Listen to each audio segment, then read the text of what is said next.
লাগবো। আমার দিকে লাগা লাগবো না। আপনি কে? কেন বাজারে কোন সবজি কিনবে? মানে বাইরে লাগাতে না। তুমি যাবা সবজি কিনবা। তোমার দিকে আমি গেলে বেশি ভালো হইতো নি। কে? আমি সবজি কিনব না। তোমার জানা না আমি তো যাই। তুমি যাও সবজি কিনবে। সবজি কিনবি? পয়সা দাও, দেখো আমি কিনে আনি। দেওনি। পয়সা পয়সা?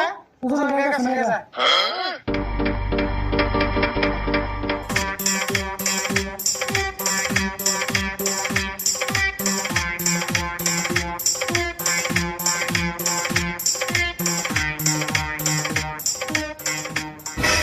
গেটা সত্য বলছ, দেওনি কি সবজি কিনা?